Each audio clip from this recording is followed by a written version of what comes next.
Muhammad sallallahu alaihi wasallam bin Abdullah bin Abdul Muttalib bin Hashim bin Abdi Manaf bin Qusay, keturunan Adnan, keturunan Ismail, keturunan Ibrahim, mengalir darah. Sanad, nasab, i'rab terjaga dengan baik. Adapun rezeki punya Allah. Kaifa akhaful faqra wa ana abdul ghani. Bagaimana mungkin aku khawatir kefakiran padahal aku adalah hamba dari Allah yang Maha Kaya. Adik-adik ke depan akan punya pondok yang besar-besar. Enggak ada yang sulit bagi Allah. Innama amruhu idza arada syai'an ayyakula lahu kun fayakun. Yang penting adik-adik akidahnya dibetulkan dari mulai aqidatul awam, jala'il afham, ad-dasuqi ala ummil barahin. Betul akidahnya, betul fikihnya, betul ngajinya. Rezeki punya Allah. Tamat dari pondok, orang menyepelekan. Jangan khawatir, mengadunya kepada Allah. Idza sa'alta fas'alillah wa idza sta'anta fasta'in billah. Kalau Allah berkehendak, la ini jitama'atil ummatu ala ayyadurruka bi syai'in la yadurruka illa bi syai'in qad kataballahu alaih. Seluruh dunia ini mau memudaratkanmu, mau membunuhmu, mau menyantetmu, mau aniayamu. Iyam saskallahu bidurrin fala kashifa lahu illahu wa yuridka bi khairin fala radda li fadli. Apa kata pepatah orang kampung saya? Malang tak dapat ditolak, untung tak dapat diraih. Kalau tuah ada di badan, pasir digenggam menjadi intan. Bismillahirrahmanirrahim. Assalam. Suaranya bagus yang ini. Assalamualaikum warahmatullahi wabarakatuh. Alhamdulillahilladzi bi ni'matihi tatimmus shalihat. Wassalatu wassalamu ala sayyidis sadat wa ala alihi wa ashabihi ahlil fadaili wal karamat. Subhanaka la ilma lana illa ma 'allamtana innaka antal alimul hakim. Rabbi shrah li sadri wa yassir li amri wahlul 'uqdatam min lisani yafqahu qawli.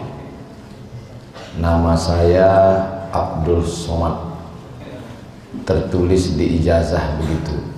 Yang betul Abdus Somad.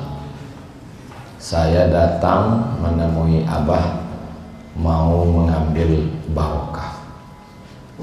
Kemudian Abah meminta saya untuk bicara di depan adik-adik sekalian.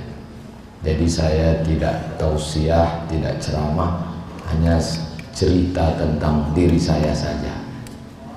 Saya lahir 30 Jumadil Awal 1397, bertepatan dengan hari Rabu 18 Mei 1977. Ketika mengandung saya, ibu saya sakit-sakitan. Kemudian beliau pergi ke rumah seorang ulama namanya Syekh Muhammad Ali. Syekh Muhammad Ali ini murid dari Sayyid Alawi bin Abbas Al-Hasani Al-Maliki. Kemudian Syekh Muhammad Ali memberikan wirid ke ibu saya. Karena anakmu sakit-sakit, baca surat ini. A'udzubillahi minasyaitonirrajim. إذ قالت امرأة عمران رب إني نذرت لك ما في بطني محررا فتقبل مني إنك أنت السميع العليم فلما وضعتها قالت رب إني وضعتها أنثى والله أعلم بما وضعت وليس الذكر كالأنثى وإني سميتها مريم وإني أعيذها بك وذريتها من الشيطان الرجيم فتقبلها ربها بقبول حسن وأنبتها نباتا حسنا وكفلها زكريا كلما دخل عليها زكريا المحراب وجد عندها رزقا قال يا مريم أنى لك هذا قالت هو من عند الله إن الله يرزق من يشاء بغير حساب. Setelah selesai bighairi hisab, tarik nafas panjang seakan-akan ayat dan nafas itu masuk ke dalam rahimmu, lalu ditarik panjang. Setelah itu ibu saya disuruh ziarah ke makam ayahnya Syekh Muhammad Ali, namanya Syekh Abdurrahman. Syekh Abdurrahman dulu belajar kepada Syekh Ahmad Khatib Al-Minkabawi. Lalu kemudian setelah itu alhamdulillah dengan pertolongan Allah saya sehat. Itu juga salah satu kenapa saya datang menemui Abah, karena Syekh Muhammad Ali itu sanadnya ke Sayyid Alawi, sedangkan Abah murid dari Sayyid Muhammad bin Alawi bin Abbas Al-Hasani Al-Maliki. Saya tidak ketemu dengan Sayyid Alawi, tapi alhamdulillah hari ini saya ketemu dengan Abah yang sanadnya bersambung langsung kepada Sayyid Muhammad bin Alawi bin Abbas Al-Hasani Al-Maliki. Mudah-mudahan dengan ketemu Abah saya dipasangkan topi, dipasangkan sorban. Mudah-mudahan ketika nanti Abah diberikan kuasa untuk memberikan pertolongan syafaat ulama, saya yang termasuk diberi setelah adik-adik semua. Karena adik-adik semua santri yang full day, saya santri part time, waktunya setengah. Mudah-mudahan kita semua selalu diberikan barokah, keberkahan para ulama. Lalu kemudian saya sekolah di Madrasah Ibtidaiyah yang didirikan oleh Syekh Muhammad Ali pada tahun 1937. Nama madrasahnya An-Najah. Setelah itu saya masuk sekolah ke Al-Jam'iyatul Wasliyah. Al-Jam'iyatul Wasliyah didirikan oleh Syekh Muhammad Arsyad, diberi nama oleh Syekh Muhammad Yunus dari Makkah Al-Mukarramah. Al-Jam'iyatul Wasliyah ini cirinya 3. Dalam bidang akidah, Imam Abdul Hasan Al-Ash'ari. Dalam bidang fiqih, Imam Muhammad bin Idris Asy-Syafi'i. Dalam bidang tasawuf, Imam Junaid Al-Baghdadi dan Imam Abu Hamid Al-Ghazali. Itu adalah ciri Ahlus Sunnah wal Jamaah, supaya kita selamat dari Murji'ah, Khawarij, Qadariyah, Mu'tazilah, Wahabiyah, dan firqah-firqah akhir zaman yang banyak sekali. Mudah-mudahan saya, adik-adik sekalian selamat dari fitnah akhir zaman ini. Ketika kelas 3 Madrasah Sanawiyah, kelas 3 SMP, saya pergi ke rumah Imam Masjid Raya Medan, namanya Syekh Jalaluddin Abdul Muttalib. Dia tamat dari Libya, karena dia dikenal yang bisa memberangkatkan ke Timur Tengah. Habis sholat subuh saya ke rumahnya. Assalamualaikum Syekh Jalaluddin. Waalaikumsalam. Saya mau minta kirim ke Arab. Saya nggak tahu Mesir, nggak tahu Sudan, nggak tahu Maroko, yang penting Arab. Kata Syekh Jalaluddin, kamu sudah kelas berapa? Saya kelas 3 Sanawiyah SMP. Katanya kamu selesaikan dulu mondok, nanti kalau sudah selesai aliyah baru saya urus berangkat. Lalu kemudian saya teruskan sekolah saya. Orang tua saya tinggal di Riau. Saya mondoknya di Deli Serdang, Sumatera Utara. Dari Riau ke Deli Serdang naik bis 12 jam. Saya dijenguk orang tua saya setahun sekali. Setelah tamat, saya ikut tes ke Mesir tahun 1998. Saya belajar di Al-Azhar. Kata Syekh Ali Jum'ah, man huwal Azhari? Azhariku sopo? Azhari itu Asy'ariyu amma turidiyul aqidah. Azhari itu adalah orang yang akidahnya Asy'ari atau Maturidi. Sedangkan fikihnya at-tamazhub bi ahadil madzahibil arba'ah. Bermazhab salah satu mazhab. Apakah Imam Abu Hanifah atau Imam Malik bin Anas atau Imam Muhammad bin Idris Asy-Syafi'i atau Imam Ahmad bin Hanbal. Sedangkan suluknya adalah suluknya Imam Junaid Al-Baghdadi dan Imam Abu Hamid Al-Ghazali. Kemudian tahun 2002 saya tamat, selesainya tahun 2098 sampai 2002. Tahun 2000 saya pergi naik kapal laut 2 hari 2 malam dari Kairo ke Jeddah. Dari Jeddah kami ke Makkah, dari Makkah kami dibawa sahabat-sahabat ke Rusaifah, ke Sayyid Muhammad bin Alawi bin Abbas Al-Hasani Al-Maliki. Pertama, ngalap barokah.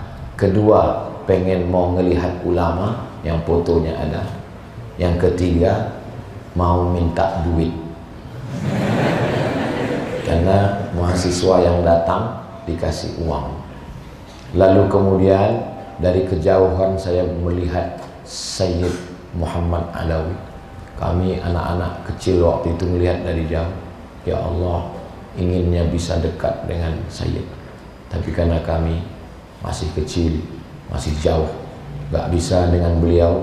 Alhamdulillah sekarang saya dengan murid beliau dan adik-adik semua, kita satu level, satu tabaqah, satu tempat. Mudah-mudahan bersama kita dengan ulama hari ini, bersama pula nanti di surga Jannatul Firdaus. Tahun 2002 saya pulang. Setelah pulang, tapi hati saya tetap ingin melanjutkan S2.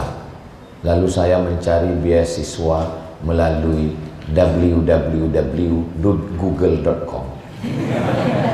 Setelah itu saya berangkat lagi ke Maroko. Di Maroko saya belajar di Darul Hadis Al-Hasaniyah, didirikan oleh Hasan II pada tahun 1964. Setelah 2 tahun saya menulis tesis, judulnya Rijalul Muwatta' was Sahihain alladzina dha'afahumun Nasa'i fi kitabid du'afa wal matrukin jam'an wa dirasatan. Setelah selesai saya pulang. Cita-cita saya setelah kuliah mau jadi dosen, mau ngelamar kerja, nanti kalau dapat uang mau membawa ibu ke tanah suci, membahagiakan orang tua. Cita saya nggak banyak, saya cuma mau menyenangkan hati ibu saya. Saya anak pertama, adik saya 1 laki-laki. Masih saya simpan surat-surat lamaran itu di laptop, semuanya 17 lamaran, 1 pun nggak ada yang menerima. Tidak ada orang yang mau menerima saya. Kemudian saya lambat menikah karena nggak ada orang yang mau memberi anak gadisnya ke saya, karena saya nggak punya kerja. Akhirnya tahun 2008 saya ikut tes CPNS, calon pegawai negeri sipil. Di tahun yang sama saya juga dapat panggilan dari KUPUS, College University Perguruan Agama Sri Begawan, Brunei Darussalam. Pilihannya 2. Rezeki saya tanya, Mak, kenapa rezeki saya begitu? Kalau lagi nggak ada sama sekali. Sekali datang, dua-duanya datang. Kata ibu saya, ini namanya rezeki harimau. Sekali nggak dapat apapun. Sekali dapat makan manusia, kenyangnya setahun. Terus saya milih yang mana? Kata ibu saya, hujan emas di negeri orang, hujan batu di negeri sendiri, lebih enak di negeri sendiri. Kamu jangan pergi kemana-mana, kamu tetap di Indonesia, ngajar di kampus. Saya mengajar 11 tahun, dari 2009 sampai keluar 2008-2009, sampai saya keluar 2019. Dulu bayangan saya, nanti kalau saya jadi dosen, saya ngajar pakai jas, pakai dasi, di ruang ber-AC, masuk kelas, seminar, pulang ke rumah. Ternyata saya tidak menemukan kenikmatan di sana. Kalau saya cuma ngajar di kelas, bagaimana dengan saudara saya yang ada di dalam hutan? Akhirnya saya masuk ke dalam hutan. Dari Riau, Pekanbaru, bawa mobil, mobilnya ditinggal di tepi sungai. Dari Pekanbaru menuju tepi sungai namanya Balilas 5 jam. Dari 5 jam itu mobil ditinggal, kami masuk ke dalam hutan 7 jam. Di dalam mereka masih menyembah pohon kayu, batu, dan hantu. Mereka belum mengenal Allah. Kami masuk ke dalam dengan beberapa relawan. Ketika sedang berada di dalam, ada teman dari Jakarta 3 hari di dalam dia nggak pernah mandi. Saya heran, kenapa dia nggak mau mandi? Setelah keluar dari dalam hutan baru dia cerita. Saya tanya, kenapa kamu nggak mandi? Ustadz, tadi yang di sana Ustadz mandi di sungai kan? Iya. Ini lagi musim berburu babi Ustadz. Terus di hulu sungai sana itu mereka nggak punya kulkas. Jadi babinya diikat di rakit. Jadi Ustadz selama 3 hari ini mandi air babi. Pantasan dia nggak mau mandi. Masjidnya lantainya tanah, dindingnya kayu, kayunya lapuk. Anak-anak nggak pandai ngaji. Kami numpang di rumah imam. Ketika saya mau pulang, warga masyarakat megang lutut saya, nangis-nangis. Tolong buatkan sekolah Ustadz, anak kami nggak bisa sekolah. Memang di sana ada sekolah dibangun, kami di tengah terkepung. Sebelah sana ada sekolah, sebelah sana ada sekolah. Tapi sebelum anak-anak belajar, doanya beda Pak Ustadz. Nunjuknya 3 kali, siji loro telu. Maka sejak itu saya punya program masuk ke dalam. Karena kalau tidak saya takut ditanya Allah Subhanahu wa ta'ala. Saya masuk hutan, suku Akid, suku Laut, suku Talang Mama, suku Talang Perigi, suku Sakai, suku Kubu. Kami masuk ke pedalaman. Ketika pertama mau masuk saya ditakut-takuti orang. Abdul Somad jangan masuk, nanti kamu kena pelet nggak keluar-keluar. Sampai sekarang saya masih keluar.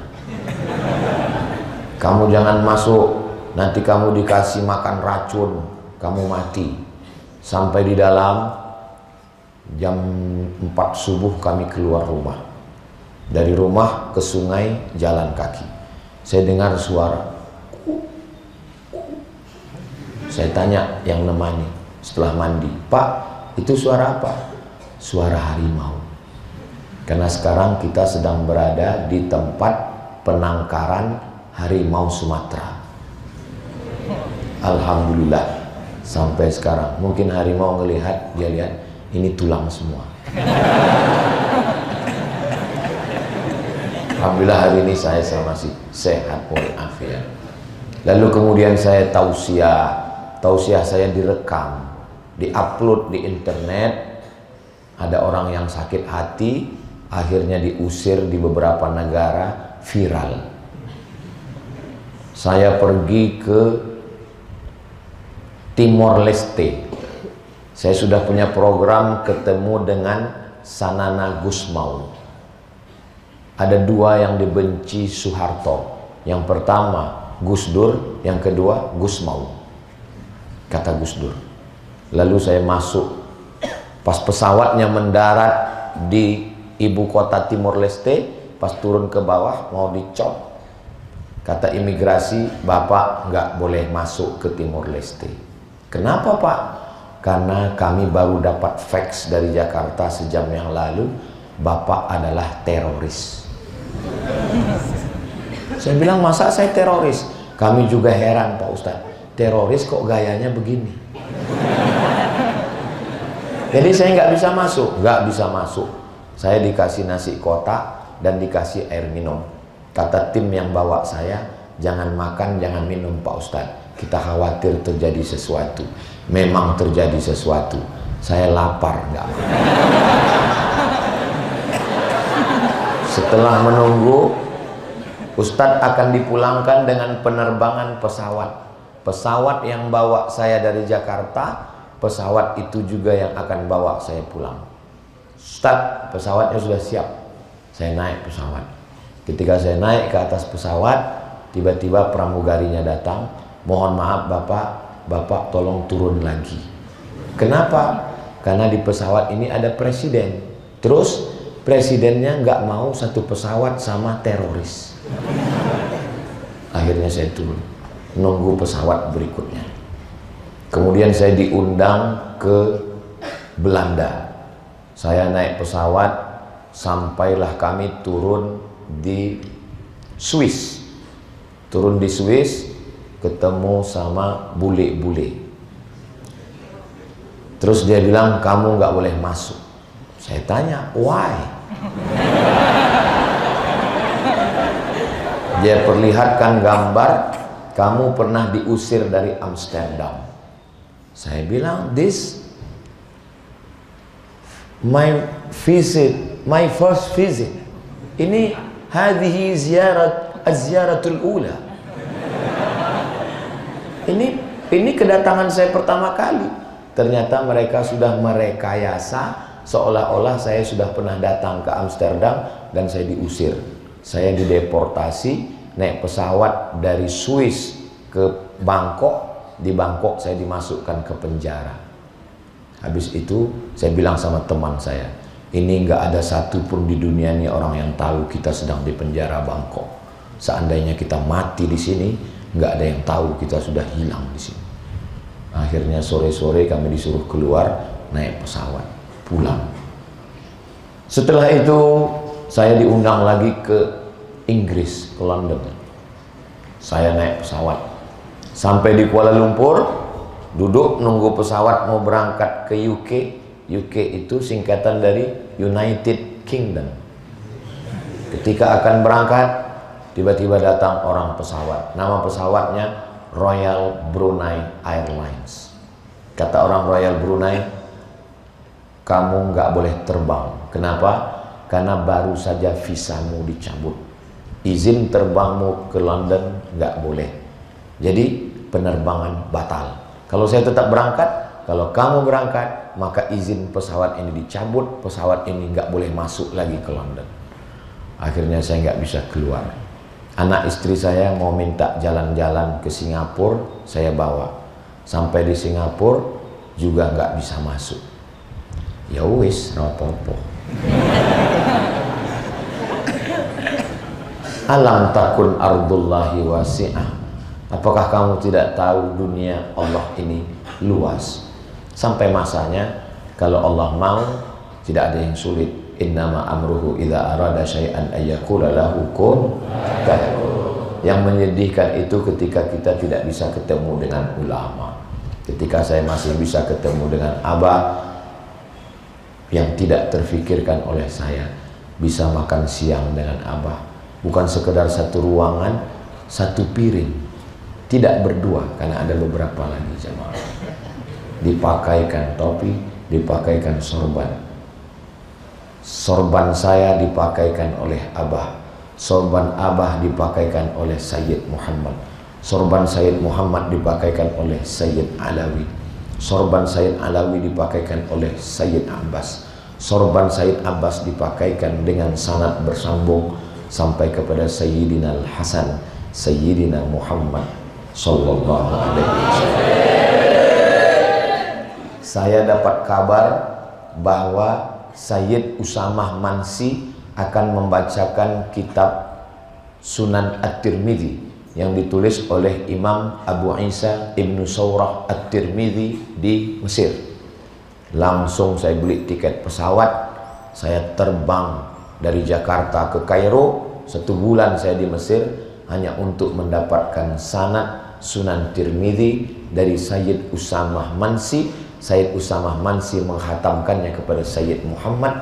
Begitulah sanad. Al-isnad minad din. Laulal isnad laqala man syaa ma syaa.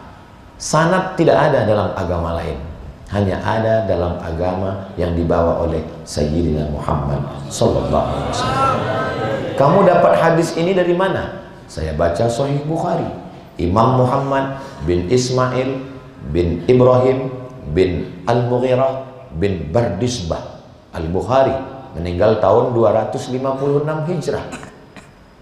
Adik-adik yang bisa mencatat, tulis, yang nggak bisa, nggak apa-apa. Karena ini akan keluar dalam UAS, ujian akhir semester.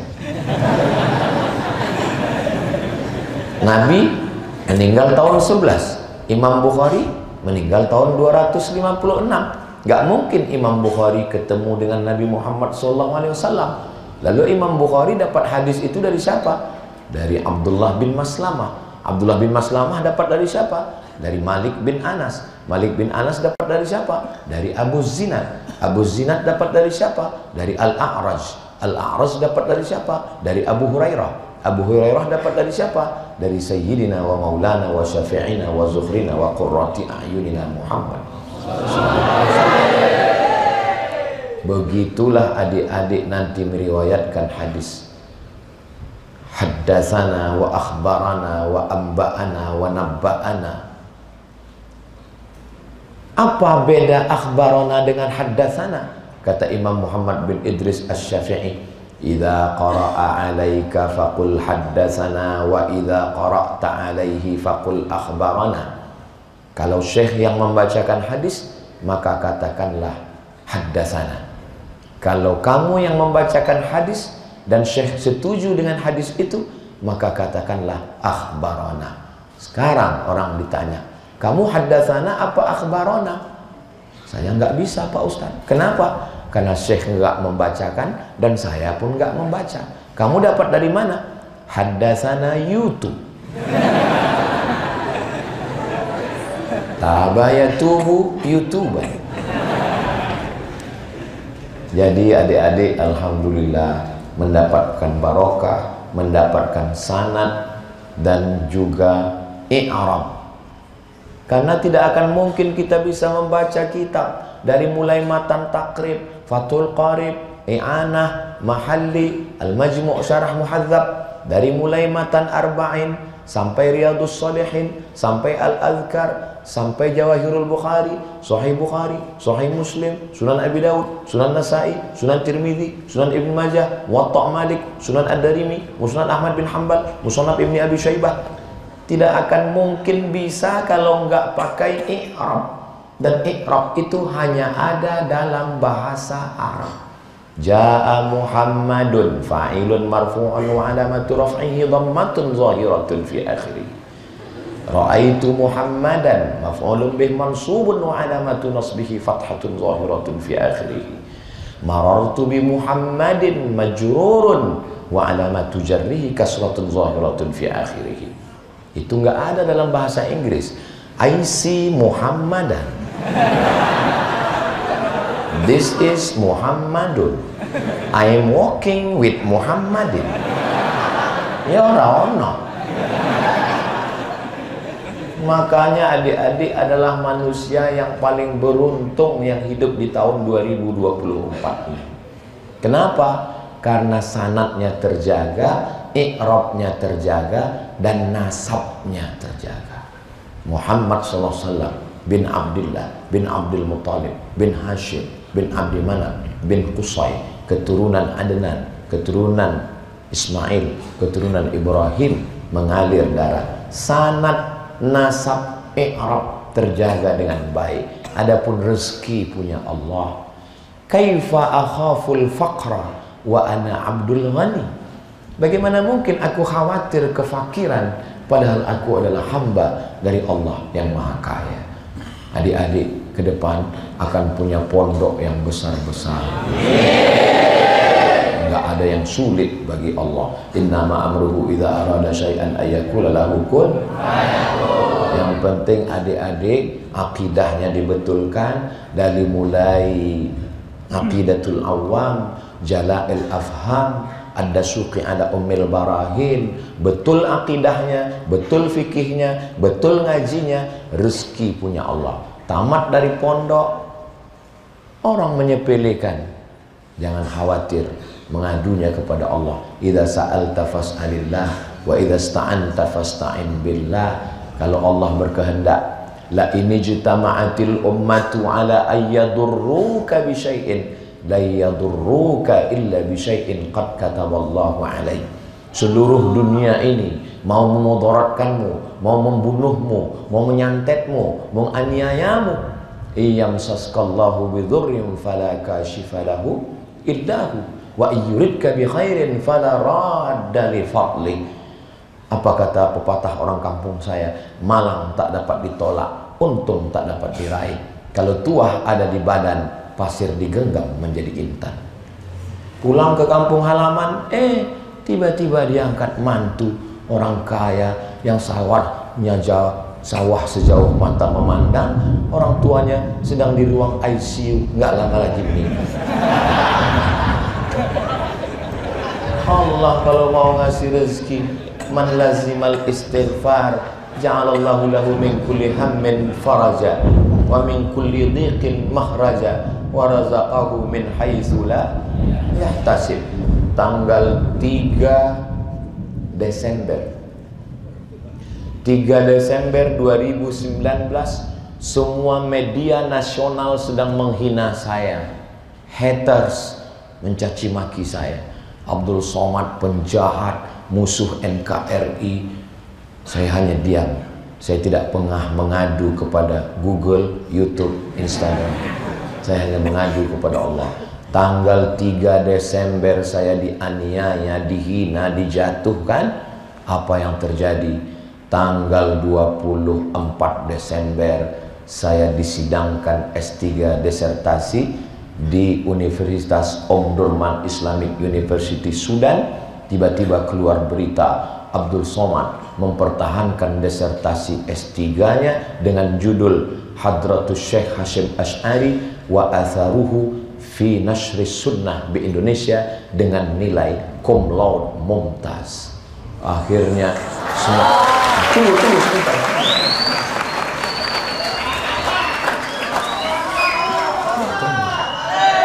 Akhirnya semua media berbalik. Yang mengejek saya mengatakan Abdul Somad adalah aset bangsa. Tanggal 24 saya disidangkan, bulan Januari 2020, sebulan sesudah itu saya dipanggil oleh rektor Universitas Islam Sultan Syarif Ali Brunei Darussalam, diberikan Abdul Somad diberi gelar profesor dalam bidang dakwah dan hadis dari Universitas Islam Sultan Syarif Ali Brunei Darussalam. Viral lagi berita.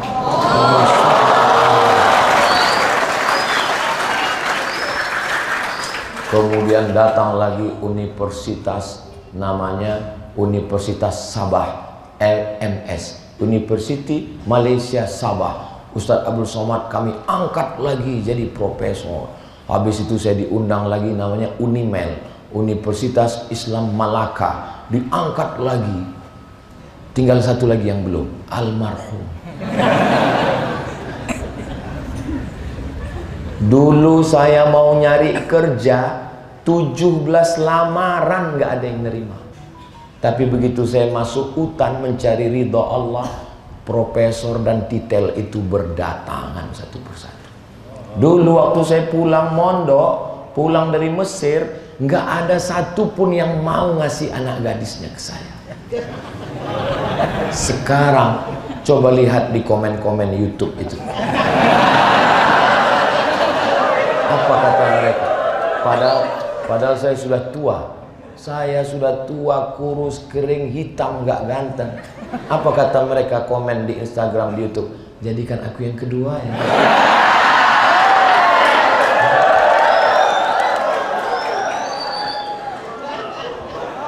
Beramal karena manusia itu letih, saya sudah mengalaminya. Beramal karena cita-cita itu letih. Tapi kalau kita mencari ridha Allah, wala sawfa yu'tika rabbuka fatarda. Doakan Abdul Somad supaya diberikan keikhlasan. Saya datang kemari hanya mau ngalap barokah dari kiai, mau mendapatkan sanad dari kiai. Dan kebetulan disuruh kiai cerita ke adik-adik saya. Inilah sekelumit cerita dari kakak kelas kalian.